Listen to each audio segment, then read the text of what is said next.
Habang nangangalakal ang mga bata sa maruming estero, ang isa sa kanila nakaapak na pala ng basag na bote. Ito yung sugat, no? Yun. Malalim.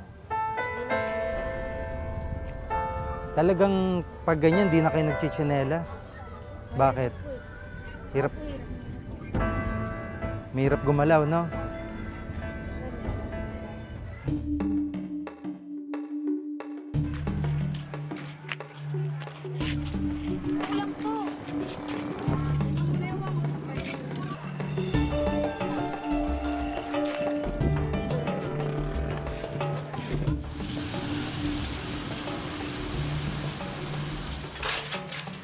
Matapos ang 5 oras, ibinenta na nila ang mga naipong kalakal.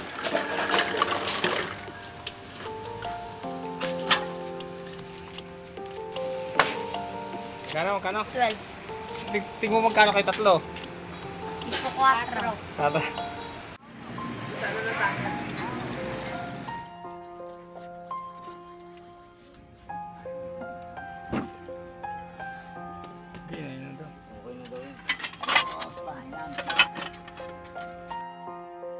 Yung mga kapatid mo, hindi ka ba naawa sa kanila? Haawa. Wala silang pagkain. Pag wala silang pagkain, anong ginagawa mo? No, nangangalakal tapos bibili silang pagkain. Napansin din namin na may sugat at pigsa sa ulo ang 2 taong gulang na kapatid ni John Michael. Parang singaw ganun. Marami yan noon. Halos buong ulo niya meron. Sa init daw po yun, ganun, tas sa dumi, nakukuha. Minsan naman kahit anong paligo ko sa kanya, ganun pa rin kasi nag-aalo kayo sa ng mga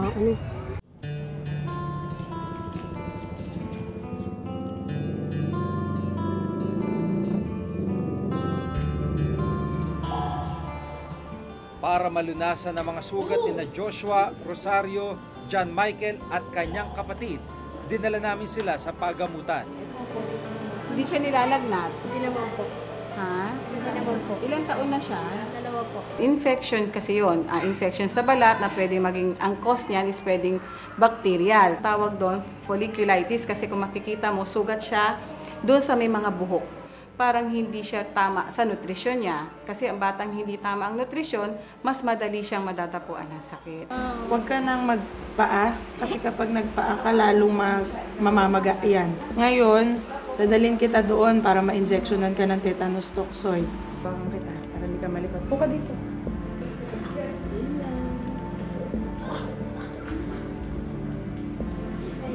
Hindi naman kasi ganun kalalim, kaya lang kasi kung mapapabayaan, pwede siyang magnana, magnaknak. Siyempre, sugat, pwedeng mag-cause ng tetano. At the same time, sugat na mamaga. Maiwasan yung tetano at pamamaga ng sugat, kailangan pabigyan ng tetano, tetanus toxoid. Kabilang ang pamilya ni Joshua, Rosario at John Michael sa mahigit 60,000 informal settler families o ISF na naninirahan sa waterways sa buong Metro Manila. Nung sona ng Pangulo noong taong 2013, isa sa mga programang inilatag niya ay ang pag-aalis sa mga informal settlers na nakatira sa mga tinatawag na danger zone o waterways na gaya nito. Pero sa pagkakataong ito, ngayong 2015 ay hindi pa rin nagbabago ang kondisyon ng mga nakatira dito at nananatili ang marami sa ating kababayan sa mga tinatawag na danger zone.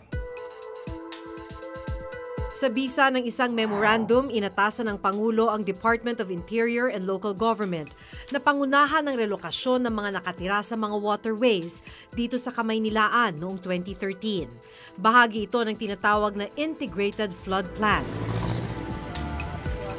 Kung tutuusin, dati pa man ay may mga waterway, estero at ilog na dapat dadaanan ng tubig upang mapigilan ang baha. Pero ang problema, dahil sa mga nakaharang na mga kabahayan at maraming basura, marami sa mga waterway na ito barado na. Binigyang prioridad na ma-relocate ang mga nakatira sa 8 major waterways, kabilang na ang San Juan River, Estero Tripa de Galina, Tulyahan River, Manggahan Floodway, Maricaban Creek, Pasig River, Estero de Maypaho at Estero de Sunog Apog. Ang estero kung saan naninirahan sina John Michael, karugtong ng estero de Maypajo. Target na ma-relocate ang halos 15,000 pamilya na nakatira sa 8 waterways na nabanggit bago pa man matapos ang termino ni Pangulong Aquino. Makalipas ang 2 taon, nasa mahigit 11,000 pamilya ang nailipat sa mga relocation site. Matatagpuan ang mga relocation site sa Bulacan at Cavite.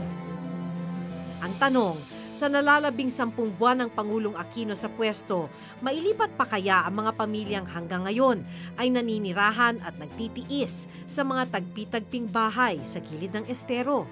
DILG is not a stand-alone agency for the ISF efforts. Ang mandato dito ay nanggaling sa isang utos ng ating Pangulo na tulungan ang lahat ng mga ahensya, i-coordinate, mailikas natin is lalo na yung mga ISF in the waterways. Ang numerong nakita ko yung natira pa, yung hindi pa na ilikas, humigit kumulang mga 2,700.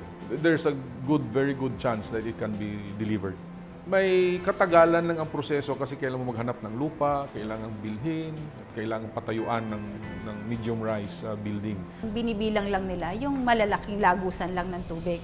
Yung mga maliliit na waterway ay hindi nila, ewan ko ba't hindi yung priority ito. Yun nga ang reklamo ng mga tao na bakit kami hindi kasali dyan at tas hindi nakakasabay yung iba pang kailangan para sila ay i-relocate. Yung kabuhayan, yan, walang access sa maraming batayang serbisyo. Kaya paano mo i-encourage yung mga tao?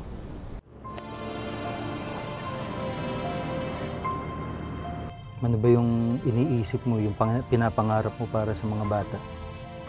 Pangarap ko lang po sa mga anak mo kapag tapos ng pag-aaral kahit ganito lang buhay namin. Pero paano mo pag-aaralin?